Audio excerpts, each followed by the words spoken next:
Hail and well met, everyone.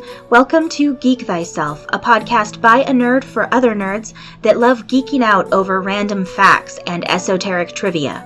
My name is Heather, and I'll be your host as we journey into the wondrous land of information.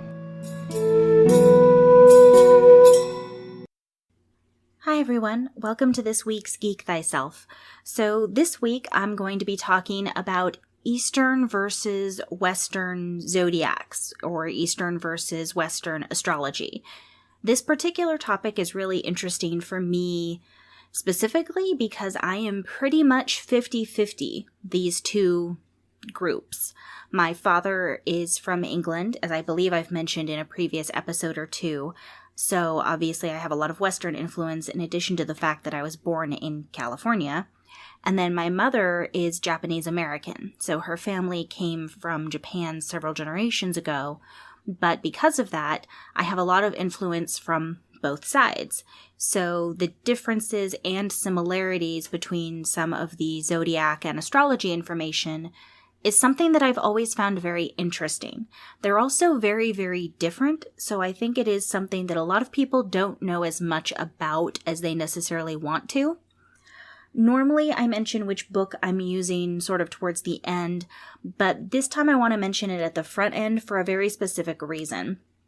In addition to the knowledge that I already have because of growing up with the Japanese culture and therefore knowing some about the Eastern Zodiac already, quite a bit, honestly, but because I already know some, I have that information in my head that I'm using as well, obviously. And then I'm also using a book called The New Astrology, a unique synthesis of the world's two great astrological systems, the Chinese and Western. It's by a woman named Suzanne White. I've had this book for several years. I don't know if they've got any new editions of it out. But if you're someone who's like me and either mixed racial background, specifically Asian and some other Western culture, or if you are just have always been interested in sort of how the two go together and how they differ, then it's definitely a book I recommend checking out. The reason I mention it is because later in this episode, there's a high probability that I'm going to be talking about New Astrology and calling it that, and the reason is because that's how she refers to it. She refers to the meshing of Western and Eastern astrology as New Astrology, which I guess technically is fair because even though she's using two existing systems, they historically have not been put together. So I want to start off by talking about some of the differences between the Western and Eastern zodiacs and astrology, because they are very different. There are some similarities, but there's a lot of differences. One of the biggest differences is how they measure the different astrological signs. So for anyone who's ever looked into their zodiac or their astrology, especially if you've looked into both, then you would know that the Eastern zodiac is divided by year. So each year is a different sign, whereas the Western zodiac actually divides a single year into 12 different signs. I know there was talk of adding in a 13th not that long ago, but in my opinion, I mean, maybe it's somewhat historically accurate, but honestly, at this point, no one's gonna understand or recognize that we've been using the Greek standard 12 for so long that it's just confusing. So I'm sticking with just the 12 that most people recognize. And the way that Chinese calendars are done versus Western calendars, I can't talk today, calendars, is also very different. So in the Chinese calendar, which is used by a lot of different Asian countries and cultures, what they do is instead of measuring in centuries, they measure in 60-year time frames. So a 60-year span is one measurement. And then within that 60-year span, there are 5 12-year cycles. So basically 5 cycles of the full zodiac. As opposed to the Western calendar, which I mentioned already, we use centuries. We use a span of 100 years. And then instead of dividing it up by years, each year is segmented into 12 sections. And I think most people are pretty familiar with Western zodiac, so I probably don't have to mention it, but for anyone who's never really looked at astrology, they don't split up the 12 zodiacs strictly by month. For example, my birthday is in February, in the middle of February, and I'm an Aquarius. However, Aquarius ends on February 18th, not at the end of the month, and it doesn't start at the beginning of the month. So you can see things fall very strangely, which honestly, unless you've researched it, it can be hard for a lot of people to know who is what sign simply based off their birthday. Something that most people have to look up, myself included. One thing that I do also want to mention is that the Western calendar is often referred to as the Gregorian calendar because it originated back in the time of the Gregorian monks and then just continued on. So if I refer to it as the Gregorian calendar instead of the Western calendar later, that's why. I usually call it the Gregorian, but I think Western is something more people will understand, so I was going with that for this episode. But in case I slip, now you know.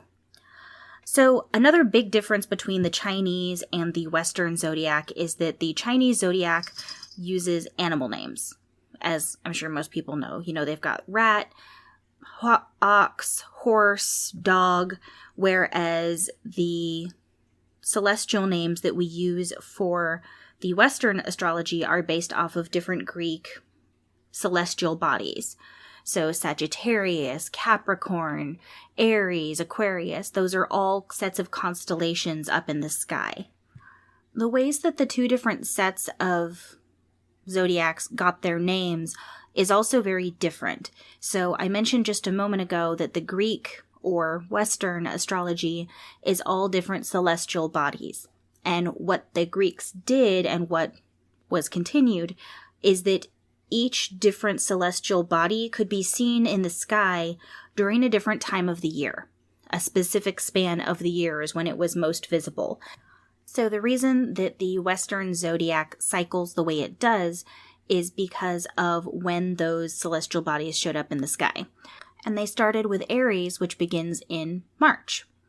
The Chinese zodiac, or Eastern zodiac by comparison, has a sort of fable or story that explains why the zodiac goes in the exact order that it does.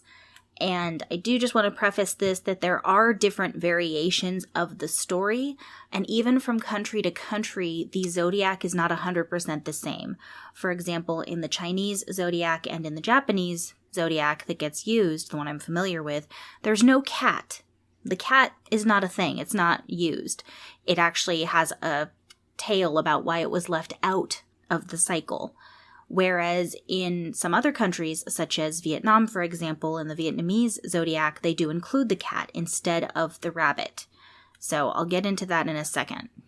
The story of the Chinese zodiac cycle and why it goes in the order it does is a combination of smarts and working together and also cheating other animals.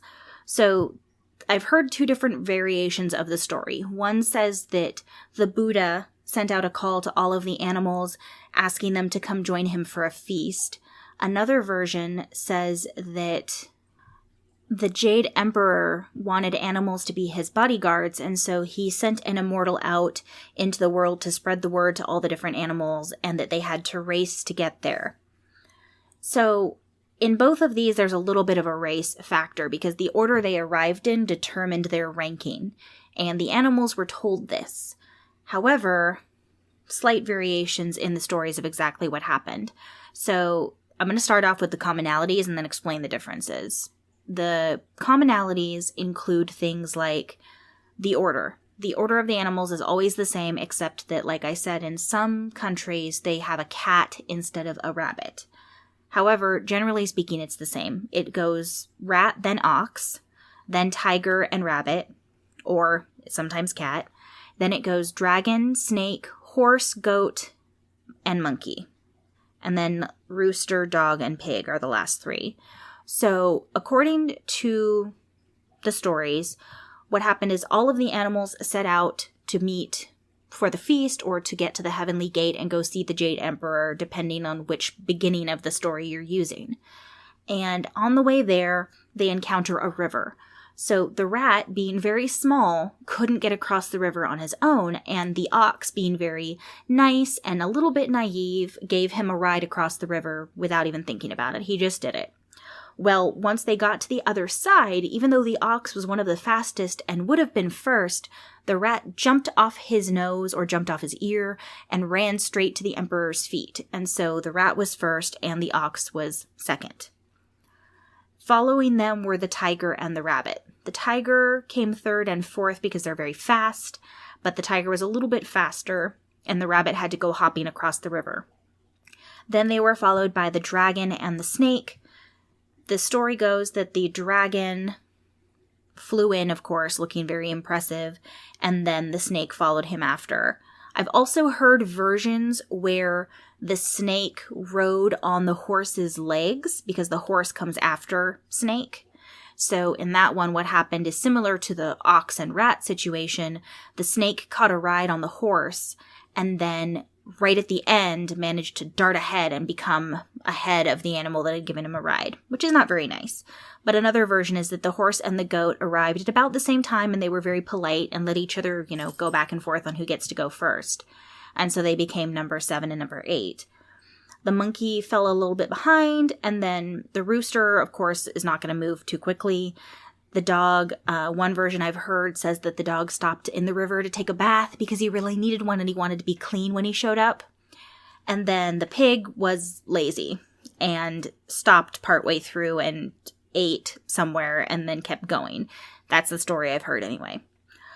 So that's the 12 zodiacs. So again, it goes rat, ox, tiger, rabbit, or cat, dragon, snake, horse, goat, monkey, rooster, dog, and pig. And generally they're in that order, like I said, with the exception of cat versus rabbit in some countries.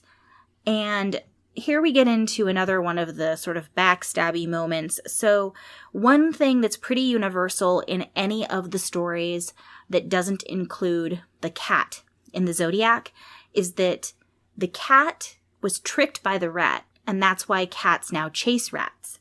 So basically it's a this is why this happens sort of story.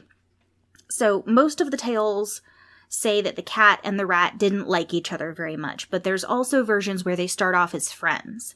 Either way, the cat is known for being not lazy, but just sleeps in, doesn't get up early, so he asks the rat to wake him up. In the stories where the rat and the cat are enemies, generally speaking, what happens is that the rat doesn't wake him up the next day to run to the feast or run the race. And so the cat gets left behind and doesn't make it into the cycle. The stories where the cat and the rat are friends, most often what happens is that the cat and the rat get to the river together. The ox gives both of them a ride, but then partway across the river, the rat pushes the cat into the water, and the cat doesn't make the race. Some versions are even more awful and say that the cat actually drowns, so it's definitely not a super friendly story. But no matter how you look at it, the rat does something to keep the cat from getting to the feast or run the race. And those stories are why, like I mentioned, it's sort of a fable to explain why cats chase rats and go after them so much. Obviously, nowadays, we know that it's more of a prey situation, and they eat them, and, all these kinds of things. But at the time, a lot of cultures liked to have a story to explain why these animals did it, because they didn't have the scientific knowledge about behavior and stuff that we have now. So this was one of the ways that a lot of Asian cultures explained it. And I will say, I'm not familiar with the story for like I mentioned, the Vietnamese zodiac where the cat's included. I am not familiar enough with it to tell you why it's a cat instead of a rabbit. I did look it up online a little bit to try to figure it out, and I saw 1 or 2 posts that mentioned that there's some thought that the reason that it's a cat in Vietnamese zodiac and a couple others is because the Vietnamese word for rat, Mao, I think I'm saying that right, M-A-O, is very, very similar to meow, M-E-O, which is the cat word. So they think that, rabbit, not rat, is Mao. So they think that maybe what happened is just they were so close together that it got confused at some point, but I didn't find a definitive answer while I was doing my research. Okay, so I'm going to head into our break real quick, and then when I come back, I'll tell you some more differences between Eastern and Western zodiacs and astrology.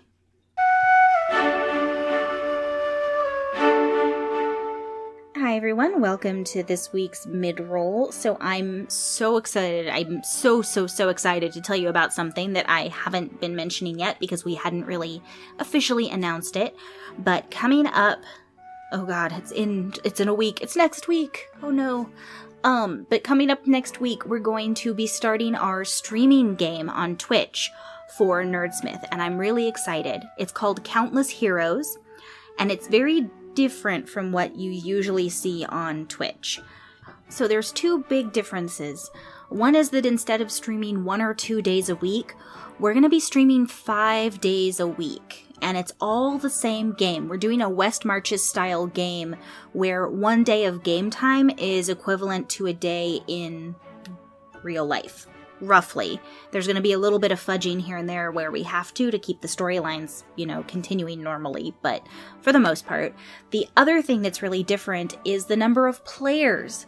We have over 10 players. I think I'd have to double check my math, but I believe it's actually 16 players and 1 DM, because our wonderful DM, Logan, you can find him on Twitter at DiscoverRPG, is amazing and crazy. For anyone who hasn't heard me mention it or who hasn't listened to the Dear DM Nerdsmith episode with Joe talking to Logan and interviewing him about his really long 1,000-hour campaign, we're basically doing something very similar. I played in that game before, and what we did is it was almost every night, several hours every night. We played well over 1,000 hours in about 6 months of time and leveled our characters from 1 to 20. So if you want to come see us be crazy and do it all over again, check us out on Twitch starting next week. I will be posting more information on my Twitter very soon, so keep an eye out. I also want to thank World Anvil for partnering with us for this endeavor and just being awesome about all of the information that we can put on there. So if you want to find out more about the world we're going to be playing in, stay tuned, because we're going to be posting that to World Anvil in the World Builder so that you guys can follow along with some of what's happening. So that's worldanvil.com, and I definitely recommend you check it out.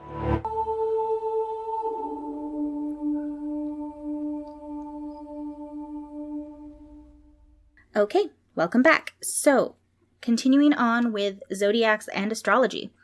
So, another set of differences between Western and Eastern is the elements that they look at. So, you may hear people say things like, oh, I'm a fire sign, I'm a water sign. What they're talking about, for the most part, at least over here in California, is their Western zodiac and what element that their Western zodiac is associated with. For instance, the 4 elements for the Western zodiac are the pretty standard 4 that you would expect: fire, air, earth, and water. Chinese and Eastern astrology also uses the different elements, but they actually use 5. They use metal, water, wood, fire, and earth. So definitely a little different. I mean, they don't even mention air, which is something most of us think of as an element, so that's different. But just the way they looked at it and the way they interpreted it was a lot different from Western culture.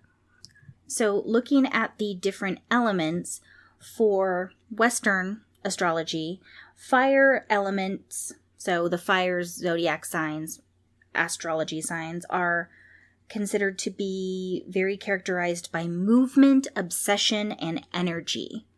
And those include things like Aries, Leo, and Sagittarius. And then the air signs are known for being receptive, intellectual, and very aspirational, so they aspire to great things. This includes signs like Gemini, Libra, and Aquarius, which is my sign. So even though the Aquarius is the water bearer, it's actually an air sign. And then the earth signs are known for being very functional, so they're very practical and functional, practicality, and solidity, or, just being very stable and reliable.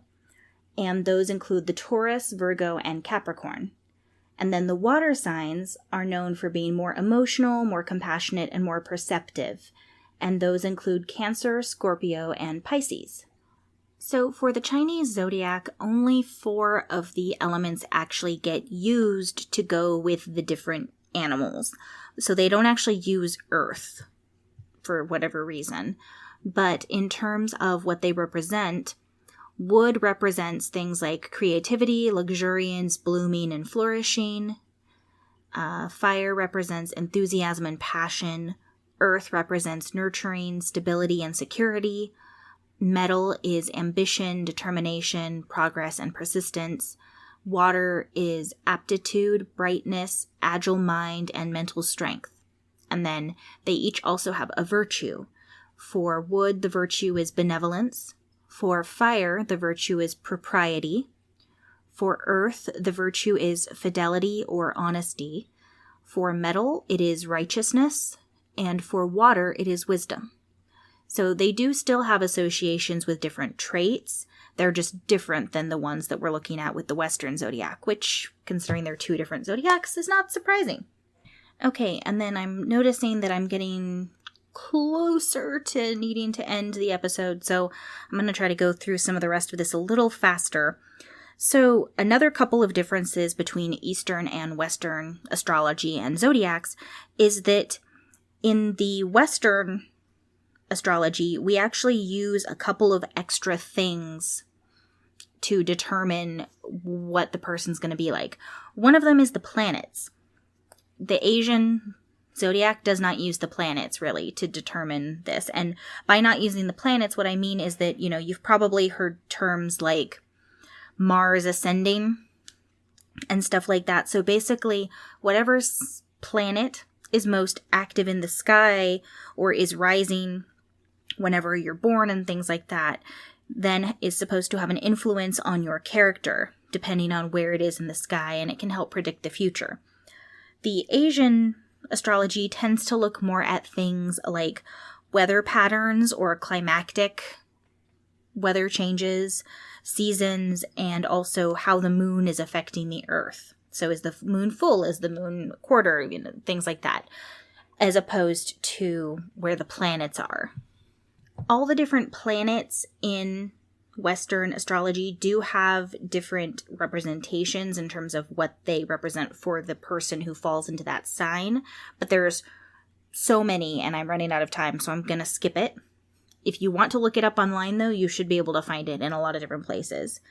So another thing that's different is qualities. Specifically, they call it qualities, and it's not something that exists quite the same in Eastern zodiacs and astrology. So in Western astrology, there's 3 different qualities. There's cardinal, fixed, and mutable. So any of the signs that falls under cardinal is someone who's more dynamic, authoritative, active, and energetic. And then anyone who's fixed is more concrete, limited in terms of potentially limiting themselves, purposeful, and conscientious. And then anyone who's mutable is supposed to be very moving and adaptable, harmonizing, and versatile. So those are all the different ones and what they stand for. The rough equivalent in Eastern medicine is yin versus yang. Technically, that is the Asian zodiac's version of the qualities. I will say there's a lot of interpretation that goes into yin versus yang. Honestly, Suzanne White, who wrote the book that I primarily used for this, in addition to just whatever knowledge I had bouncing around in my brain, even flat out says that she doesn't 100% understand it. So I'm not even going to pretend to say that I completely understand it, because I really don't. There's a lot of little intricacies to it, and whether something's yin or yang can be very, very different depending on what's going on in the sky. There's a lot going into it. And a lot of people sometimes get the misinterpretation that yin versus yang, one is male, one's female, and that's not true. That's not quite accurate. It gets interpreted that way sometimes, but it's not quite right. And honestly, there's not a simple way to do it, to describe it. The very, very, very, very basic description based off of what some of the characteristics of those two are. Yin tends to be more interested in what happens in groups. They're a little more social and outgoing. And Yang tends to be more of a loner. They're less social and they don't care about other people as much. That might be stretching it a little bit. Not that they don't care, but just they're more interested in internal stuff as opposed to external.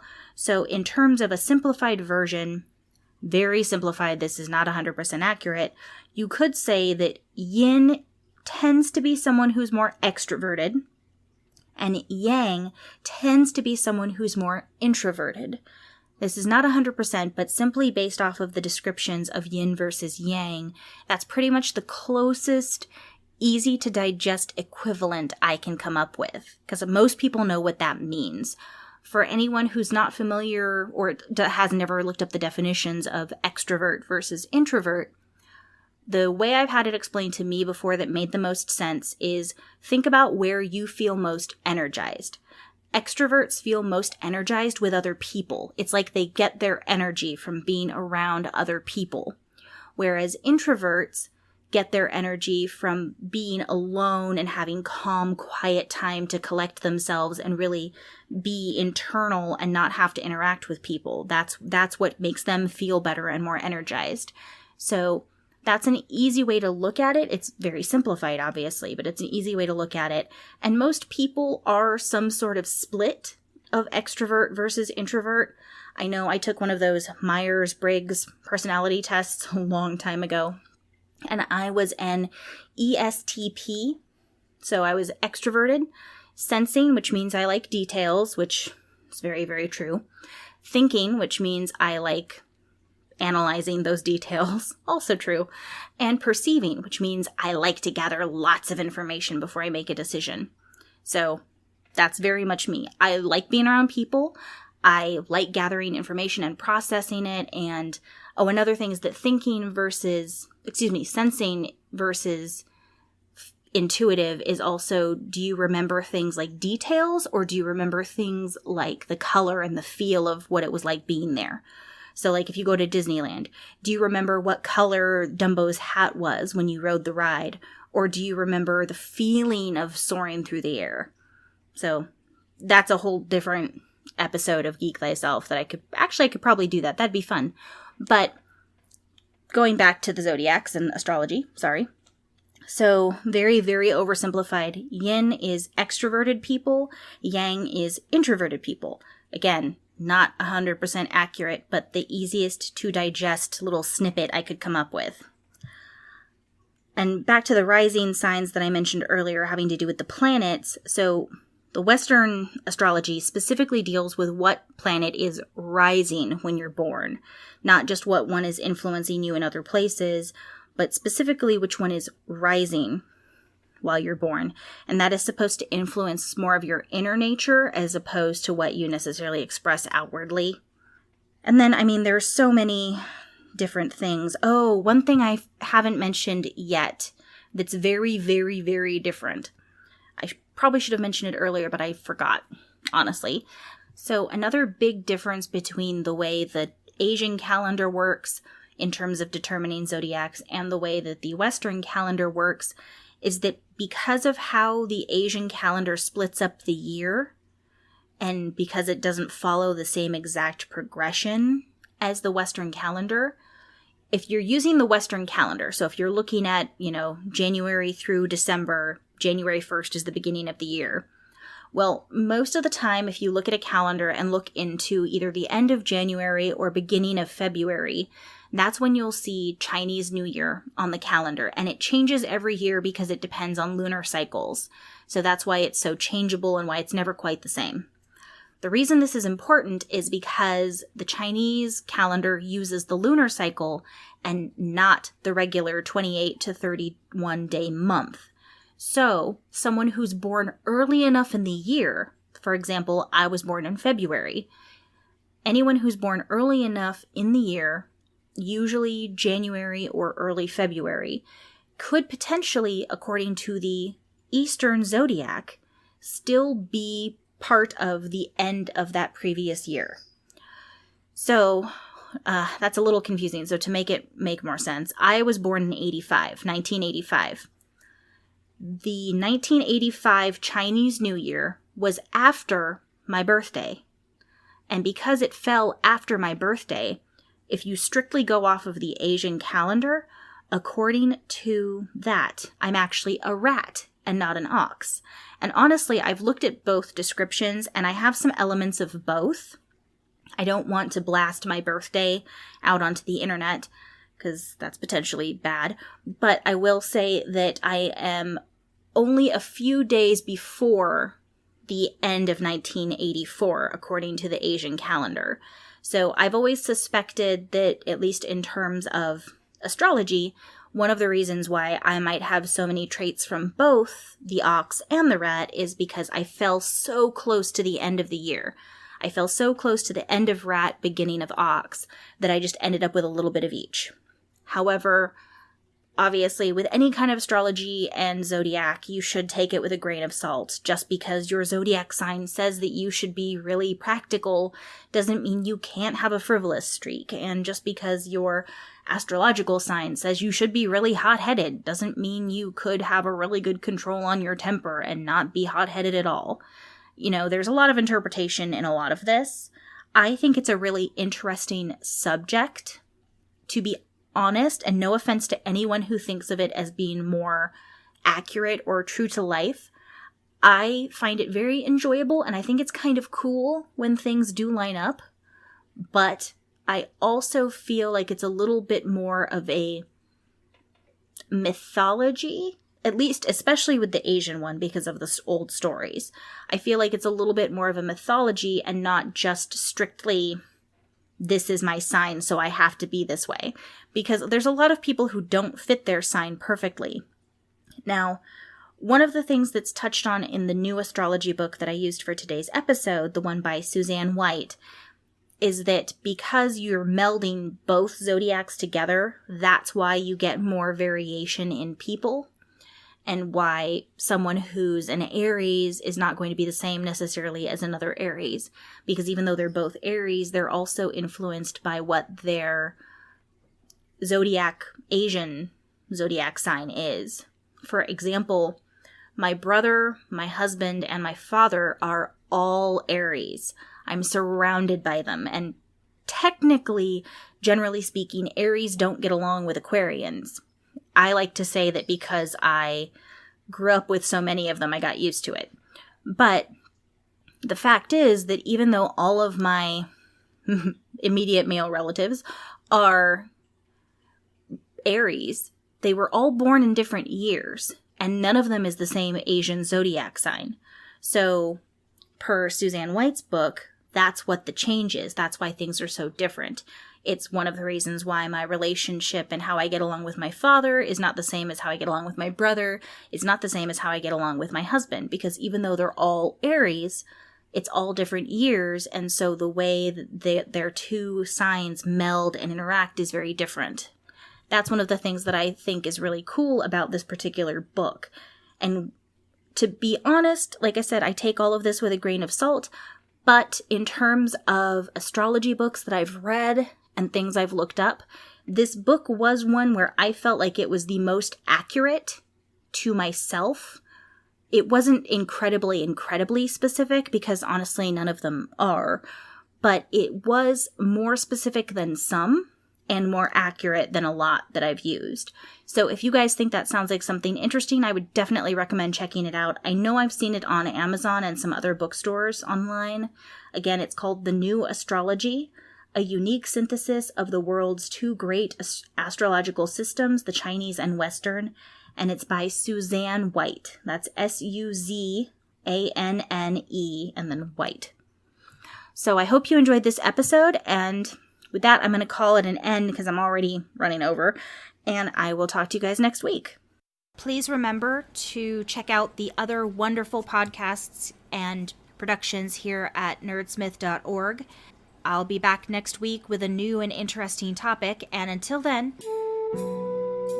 don't forget to geek thyself.